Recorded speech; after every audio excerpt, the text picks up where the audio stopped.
트럼프 머스크 팀이 해고된 수습 직원들을 원대 복귀시키라는 연방법원의 명령에 즉각 항소하고 연방 대법원까지 끌고 갈 것임을 분명히 해 감원이 계속될 것임을 예고하고 있습니다. 각 부처별로 감원 계획을 보고받은 결과 국방부 최대 7만 6천 명, 제한군인부 7만 명, IRS 국세청 5만 명, 사회보장국 3만 명 등 모두 25만 명인 것으로 집계됐습니다. 한면태 기자가 보도합니다. 트럼프 머스크 팀의 연방 공무원 해고 태풍이 연방법원에서 연달아 제동이 걸리고 있으나 강력한 허리케인으로 멈춤없이 몰아치고 있습니다. 북가주 연방지방법원에 이어 메릴랜드 연방지방법원이 같은 날 연이어 연방인사관리국 OPM이 해고한 수만 명의 수습 직원들을 원대 복귀시키라고 명령했습니다. 민주당 출신 대통령들에 의해 지명된 두 곳의 연방지법 판사들은 수습 직원들을 대량 해고하면서 실적 부진을 이유로 들었다는 말은 거짓으로 무조건 무더기로 해고한 것이므로 불법일 가능성이 높아 모두 원대 복귀시켜야 한다고 판결했습니다. 트럼프 머스크 팀은 1년이 안 된 수습 직원 20만여 명 가운데 2월 한 달 동안 3만 명 이상 해고했으며 민간업체인 챌린저 그레이는 6만 2천 명이나 연방 공무원들이 해고됐다고 밝힌 바 있습니다. 이번 연방 판사들의 판결은 19개 주정부 법무장관들이 18개 연방기관들을 상대로 소송을 제기한 데 따른 것이어서 연방농무부, 국방부, 제한군인부, 재무부 산하 IRS 국세청, 내무부, 보건복지부, 주택개발부 등이 모두 적용됩니다. 이번 판결에 따른 결과는 아닌 것으로 보이나 조리덕권 문제 등으로 연방농무부가 해고했던 수습직원 6천 명이 원대 복귀한 것으로 나타났습니다.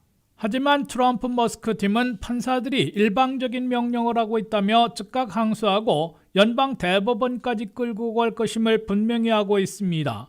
특히 트럼프 머스크 팀은 3월 13일까지 제출받은 각 부처별 감원과 감축 계획을 실행하도록 독려하게 될 것임을 강조하고 있습니다. 각 부처들이 자체적으로 세워 제출한 감원 규모는 25만 명에 달하는 것으로 블룸버그 통신이 보도했습니다. 각 부처 기관장들이 공표해온 감원 규모를 보면은 국방부는 90만 내지 95만 명에 달하는 민관 관리들의 5 내지 8%를 감원키로 해서 4만 5천 명 내지 7만 6천 명이나 해고하게 될 것으로 예고되고 있습니다. 제한군인부는 더그 콜린스 장관이 공표했는데 47만 명의 전체 직원을 39만 8천 명으로 7만 명 해고할 것으로 나타났습니다. IRS 국세청은 10만 명의 전체 직원 중 절반인 5만 명이나 자르고 주로 부유층과 대기업 탈루 추적팀에서 대부분 감원할 것으로 예고되고 있습니다. 사회보장국은 전체 6만 명에서 절반인 3만 명을 해고할 계획입니다.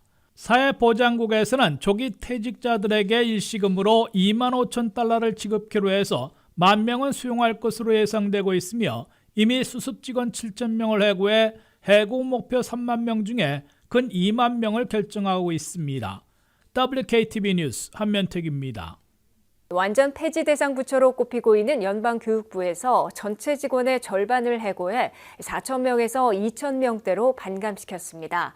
연방교육부의 전면 폐지가 연방의회에서 승인받기 전에 절반으로 축소되면서 4,500만 명이 이용하고 있는 학자 융자금 관리에 차질을 빚지는 않을까 하는 우려가 제기되고 있습니다. 트럼프 머스크 팀의 연방정부 몸집 줄이기가 지속되고 있습니다. 특히 최근에 연방 공무원 해고에서 전체의 절반을 해고하고 있습니다. 완전 폐지 절차를 밟고 있는 연방교육부에선 1,315명을 해고해 트럼프 행정부 출범 이후 해고자 수를 약 2,000명으로 늘렸습니다. 연방교육부에선 자진 퇴직 신청으로 572명이 조기 퇴직을 희망한 데 이어 1년 이하의 수습직원 63명을 해고했고 11일 하루에 1,315명에게 해고를 통보해 해고자 수를 1,550명으로 늘렸습니다. 연방교육부는 이에 따라 전체 직원이 4,133명에서 2,138명으로 반감됐습니다.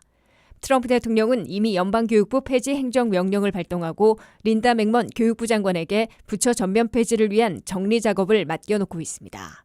하지만 부처 폐지는 연방 상하원에서 승인을 받아야 가능하기 때문에 이번에 성공할 수 있을지 주목되고 있습니다.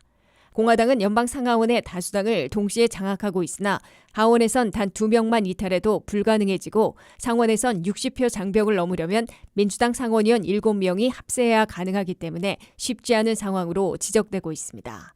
이 같은 상황을 감안해 의회 심의에 붙여지기 전에 연방교육부 전체 규모를 4,000명에서 2,000명으로 반감시킨 것으로 해석되고 있습니다. 미국에서 교육은 전적으로 시나 카운티를 중심으로 로컬 당국이 맡고 주정부와 교육청이 감독하고 있습니다. 연방교육부가 완전 폐지되거나 지금처럼 절반으로 축소만 되더라도 4,500만 명이 이용하고 있는 1조 6천억 달러 규모의 학자 융자금 관리에서 차질을 빚지나 않을까 하는 우려가 나오고 있습니다. 특히 대학 신입생들과 재학생들은 매년 펩사라는 온라인 신청서를 제출해 가구 소득에 따라 산정된 펠그란트 무상 보조금을 산정받고 학교 측에서 계산해주는 각종 연방 론을 받고 있는데 여기서 혼란이 벌어지거나 적어도 지연 사태를 빚을지에 대한 경고음이 울리고 있습니다.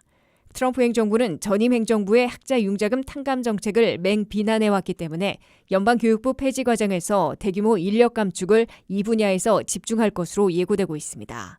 트럼프 행정부는 연방교육부가 폐지되면 학자 융자금 관리 업무를 연방재무부에 넘길 방침을 세워놓고 있습니다. 현재까지 연방정부의 부처를 폐지하는 법안이 연방의회에서 성공한 적이 없기 때문에 이번에는 어떤 결과를 가져올지 예의주시되고 있습니다. 연방농무부가 지역 농장이나 목장으로부터 학교와 푸드뱅크가 직접 식품을 구매할 수 있도록 지원했던 2개의 연방 프로그램의 예산을 삭감한다고 발표했습니다. 이에 따라 약 10억 달러 규모의 지원이 중단됐습니다. 홍의진 기자의 보도입니다. 트럼프 행정부의 연방 농무부가 학교급식 지원 예산 10억 달러를 삭감했습니다. 이번 조치로 학교급식에 대한 지원금 약 6억 6천만 달러와 푸드뱅크와 지역단체들이 지역사회에 음식을 공급할 수 있도록 돕는 구매 지원에 대해 약 4억 2천만 달러 지원금을 삭감했습니다. 트럼프 행정부와 일론 머스크의 정부 효율성 부서 다우지가 연방정부의 비용을 줄이기 위해 예산을 삭감하는 조치의 일환으로 이뤄졌습니다.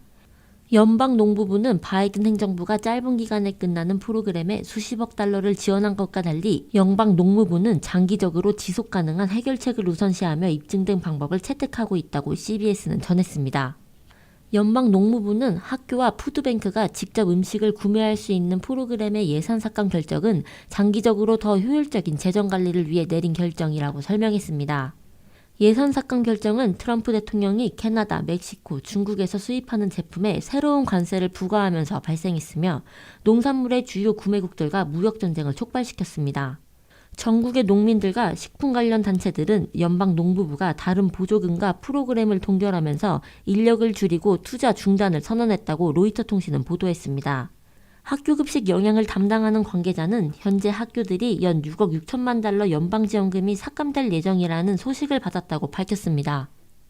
이어 이번 지원금 삭감은 높은 식품 가격에 어려움을 겪고 있는 학교들에 큰 영향을 미칠 것이라고 우려를 표명했습니다. 이번 결정은 급식과 지역 농산물 지원에 의존하던 많은 학교와 지역사회에 큰 영향을 미칠 전망입니다. 학교 급식의 품질 향상과 지역 농민들에 대한 지원을 목표로 한 지원이 중단되면서 예산 삭감의 여파를 그대로 겪게 된 학교들과 푸드뱅크 그리고 농민들은 앞으로 더 큰 어려움에 직면할 것으로 보입니다. 메뉴를 개선하고 요리를 하기 위한 인력이 부족한 학교 영양팀은 정부의 비효율성으로 인해 더 오랜 시간과 많은 비용이 드는 작업을 짊어질 것이라고 학교 영양협회는 말했습니다. WKTV 뉴스 홍의진입니다. 미국의 관세 압박에 대해 보이콧 USA, 미국산 불매 운동이 캐나다에 이어 유럽으로 확산되고 있습니다. 미국 내 수입업계들에 이어 수출업계에서도 수출입 급감으로 치명타를 맞지는 않을까 우려하고 있습니다. 한면택 기자의 보도입니다. 적성국이나 라이벌, 동맹이나 친구도 가리지 않는 트럼프 관세 압박과 미국 우선주의 등이 미국산 불매 운동 보이콧 USA를 초래하고 있습니다. And frankly, the way that gets solved is Canada should honestly become our 51st state. We wouldn't have a northern border problem. We wouldn't have a tariff problem. And if you choose, we welcome you into the United States of America. We need Greenland for national security and even international security. 남북의 두 이웃이자 최대 교역국들 중에서 유난히도 도널드 트럼프 대통령이 강경 대처하고 있는 캐나다에서 미국산 불매운동 반미 감정이 들끓고 있는 것으로 보입니다. 캐나다 최대 도시들이 있는 온타리오주의 더그 포드 주지사는 캐나다는 팔려고 내놓지 않았다는 문구에 모자를 쓰고 등장하고 있습니다. When they attack our country, when they attack our people, when they attack the jobs of the hard-working Canadians, you can't sit back and say, keep attacking. You have to hit back with every single tool we have. 트럼프 대통령이 캐나다에 대한 25% 관세 부과와 함께 관세를 물지 않으려면 미국의 51번째 주가 되라며 자존심까지 긁고 있는 데 대해 반발해 맞대응하고 있는 것으로 보입니다. 캐나다 온타리오 주류통제위원회는 각 매장에 선반해서 미국산 주류를 완전 치워버렸습니다. 미국 방문객들의 1위는 캐나다로 지난해 2,040만 명이나 왔는데 올해는 10%인 200만 명이나 줄어들어 21억 달러의 손해를 보고 관련업계 일자리를 14,000개 없어질 것으로 전미여행협회가 우려했습니다.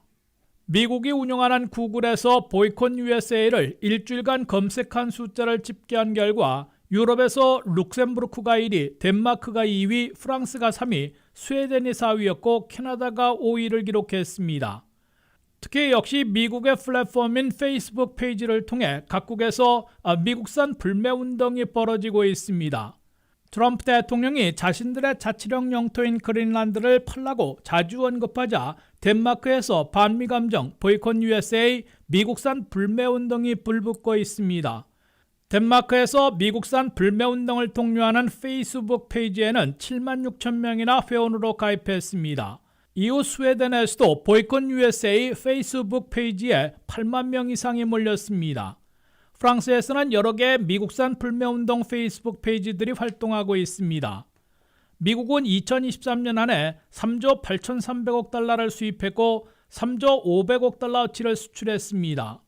트럼프 대통령은 1년 3조 달러어치 이상의 수입품에 보통 25%의 관세를 물리고 있고 중국과 캐나다, 멕시코, 유럽연합도 보복 관세로 맞대응하고 있습니다. 자동차와 전자제품, 가전제품, 의류신발, 농산물, 주류 등 광범위한 품목의 수입관세 부과로 미국의 수입업계가 관세만큼 가격을 올리면 미국 소비자들부터 외면받을 게 분명하고 결국은 소비자 구매 급감으로 수입도 대폭 줄여야 할 것으로 우려하고 있습니다. 여기에 정유와 가스, 자동차, 각종 기계 장비에서 농산물과 인스턴트 음식 등 소비재까지 수출업계가 맞법을 당해 수출이 급감할 수 있어 울상을 짓고 있습니다. 트럼프 대통령의 공언대로 장기적으로는 관세 수입을 늘리는 대신 무역 적자를 줄이고 외국계를 포함하는 미국 내 제조업을 활성화해서 일대 변혁을 이룰 수도 있으나 지금 당장 가격 급등으로 소비 지출을 급감시켜야 하는 미국민들의 고통과 경기 침체를 초래하지는 않을까 우려되고 있습니다. WKTV 뉴스 한면택입니다. 미국 수입품들에 대한 25% 관세 부과가 시작돼 자동차 가격과 주택 건축비 등이 오르게 될 것이란 경고가 업계에서 나오고 있습니다. 철강과 알루미늄에 대한 25% 관세 부과로 수입 자동차 가격이 오르게 되고 세탁기와 에어컨 등 가전제품 가격도 인상되며 새집 건축비는 $10,000 오를 것이란 예상이 나오고 있습니다. 트럼프 대통령이 13일 새벽 0시 1분부터 미국에 들어오는 모든 철강과 알루미늄 제품에 대해 25%의 관세를 물리기 시작했습니다.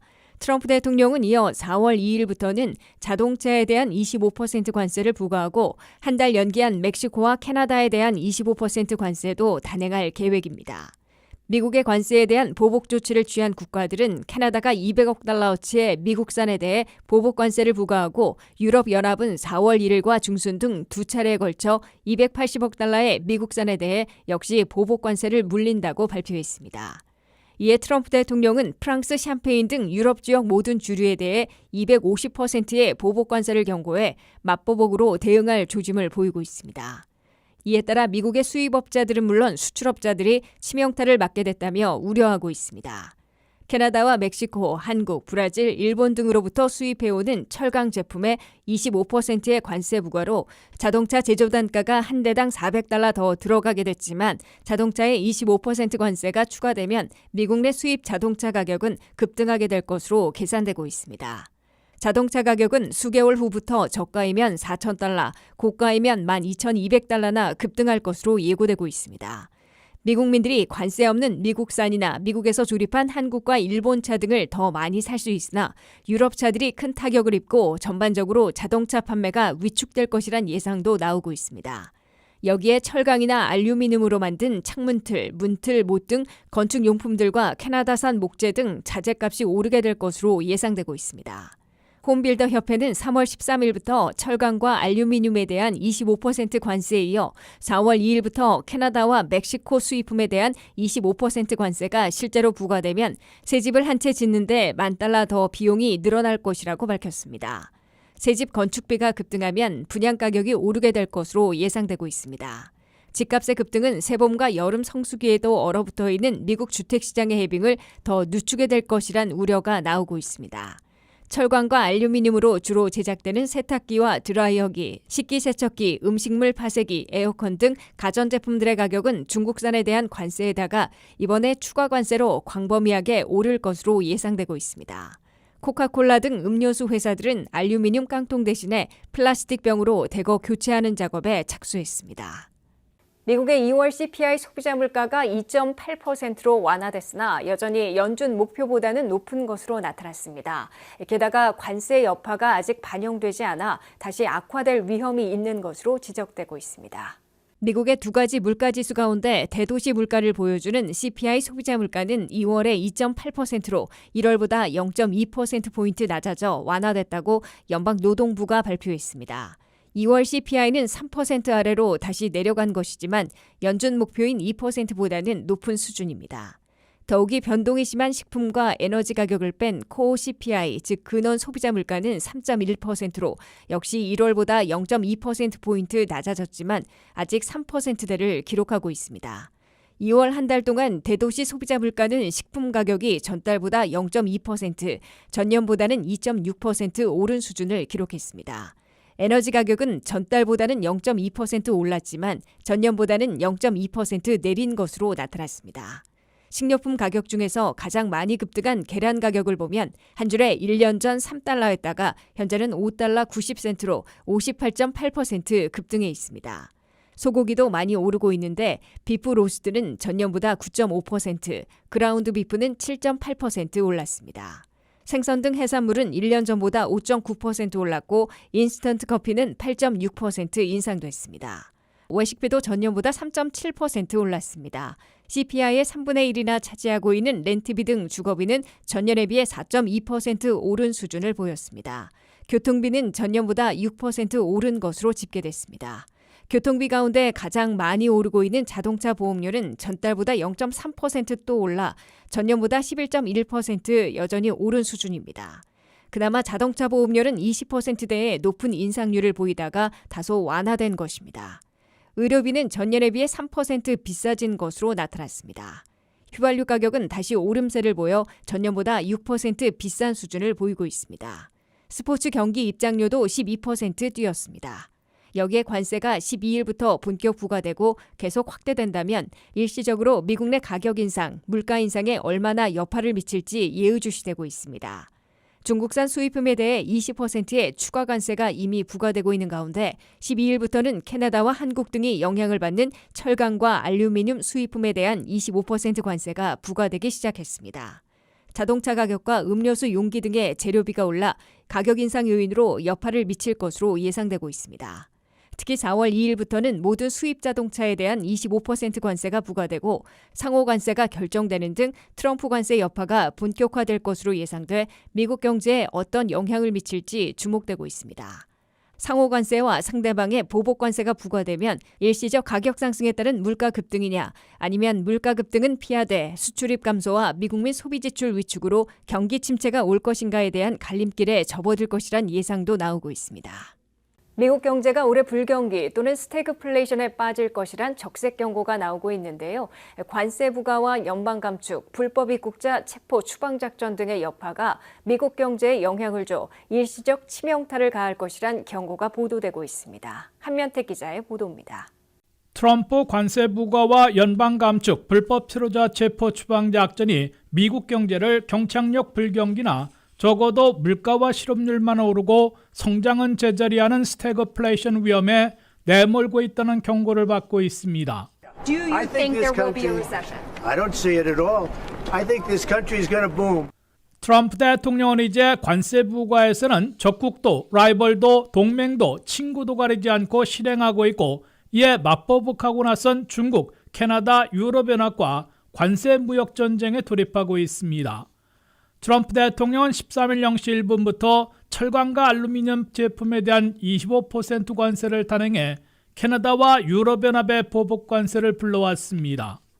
캐나다는 온타리오주가 뉴욕 등 3개주에 공급하는 전기에 25% 부가세를 매기려다가 트럼프 대통령이 철강 알루미늄 관세를 2배인 50%까지 올리자 부가세 계획을 유보시켰고 수시간 만에 백악관이 25%로 원위치시켰습니다.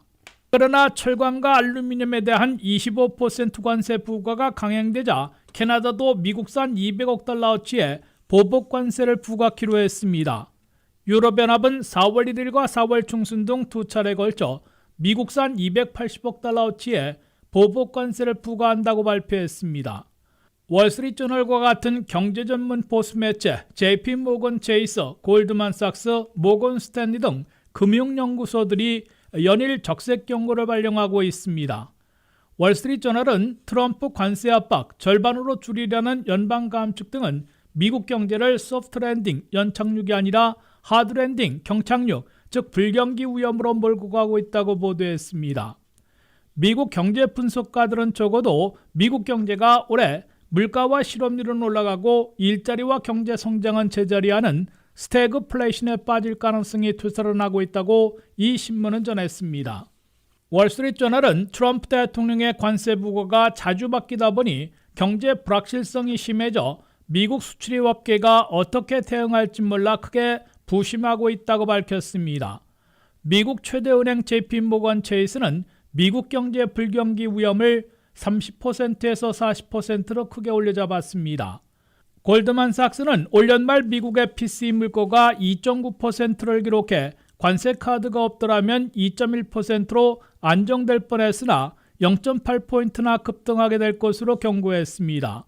모건 스탠리는 미국 경제 성장률이 올 연말 1.5%, 내년 말 1.2%에 그쳐 불경기 문턱에서 제자리하고 자칫하면 제로 성장으로 추락할 것으로 내다봤습니다. WKTV 뉴스 한면택입니다.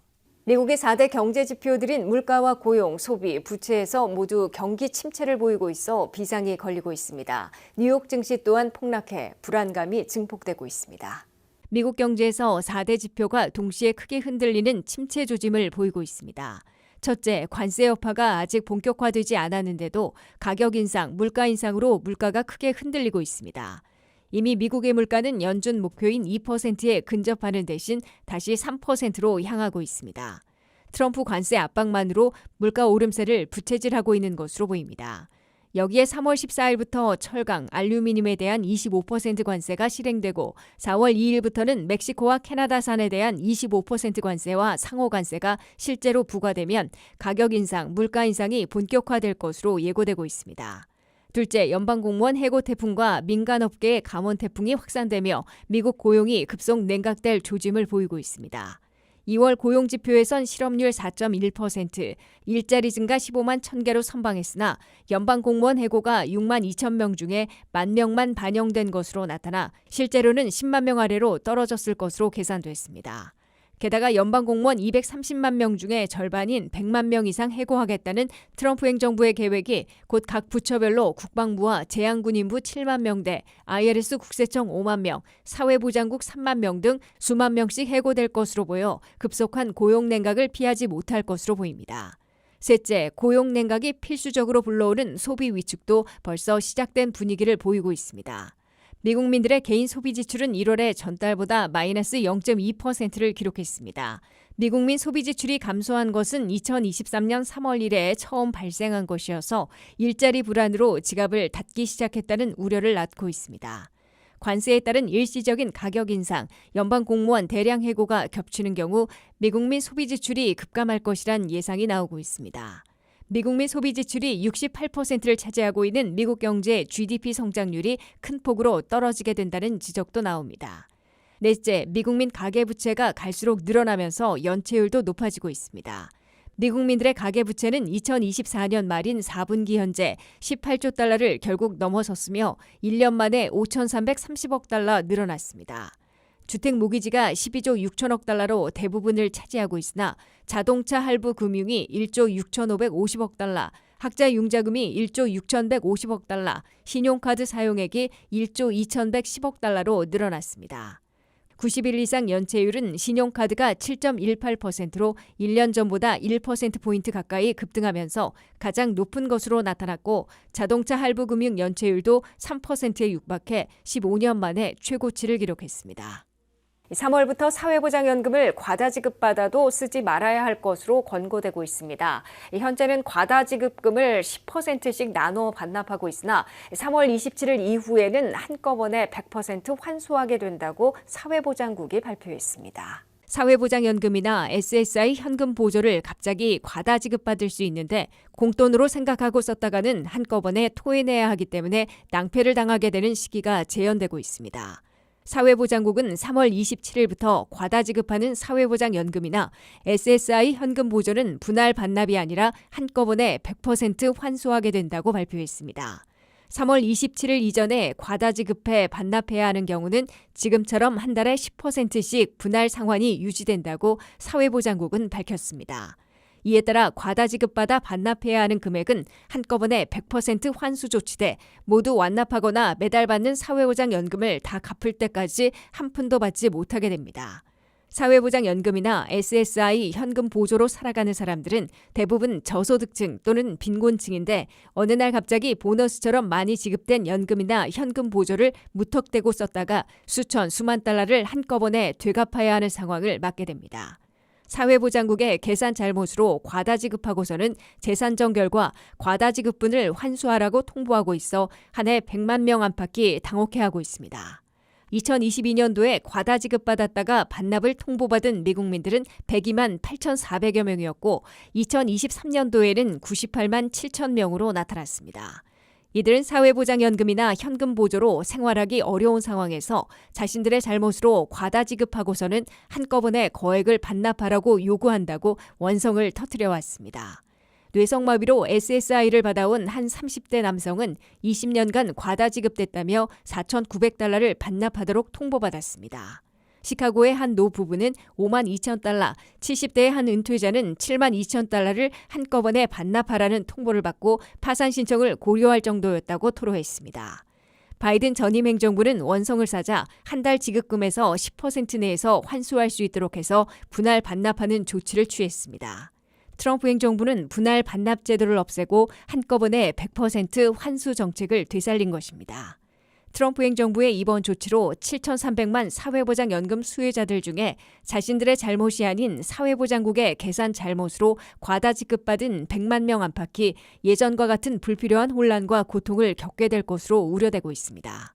이에 따라 사회보장연금이나 SSI 현금 보조를 받고 있는 미국민들은 갑자기 비정상적으로 많은 돈이 입금됐더라도 무조건 쓰지 말고 기다렸다가 반납 통보를 받으면 전액 납부해야 할 것으로 권고되고 있습니다. 미 전역에서 홍역 환자가 늘고 있는 것으로 나타났습니다. 워싱턴 수도권에 이어 뉴욕과 뉴저지에서도 홍역 환자가 잇따라 발생해 보건당국에 비상이 걸렸습니다. 그 가운데 로버트 케네디 주니어 보건복지부 장관이 백신 접종과 자폐증 사이의 연관성 연구를 추진키로 해 일각에서는 이 같은 연구는 백신에 대한 불신을 갖게 할 것이라며 우려를 제기해 논란이 되고 있습니다. 홍휘진 기자의 보도입니다. 전국에서 홍역이 빠르게 확산되는 가운데 최근 워싱턴 덜레스 공항으로 홍역에 감염된 사람이 입국하면서 보건당국이 경계를 강화하고 있습니다. 보건당국에 따르면 하워드 카운티 주민 한 명이 해외여행에서 돌아온 후 홍역 양성 판정을 받았고 덜레스 국제공항에 있던 사람들은 전염성이 높은 홍역에 노출되었을 수 있다고 말했습니다.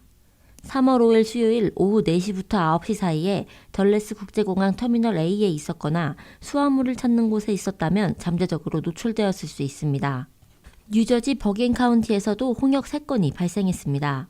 백신을 접종하지 않은 주민이 해외여행에서 돌아온 후 홍역 판정을 받았고 밀접 접촉자 2명에게 홍역을 퍼뜨렸습니다. 뉴욕에서도 2건의 홍역 사례가 확인되면서 보건당국이 경계를 강화하고 있습니다. 현재 텍사스주는 홍역 감염이 가장 심각한 지역으로 2025년 2달 동안 159건의 확진과 1명의 사망자가 발생했습니다. 올해 1월부터 3월 초 사이에 텍사스와 뉴멕시코에서는 150건 이상의 홍역 확진 사례가 보고됐고 이로 인해 2명이 사망했습니다. 일부 지역에서는 백신이 해롭다는 잘못된 정보가 확산되며 부모들의 백신 기피 현상이 심화되고 있는데 접종률 하락이 홍역 확산의 주요 원인이라고 전문가들은 말했습니다. 홍역은 미국뿐 아니라 전 세계적으로 확산하는 추세입니다.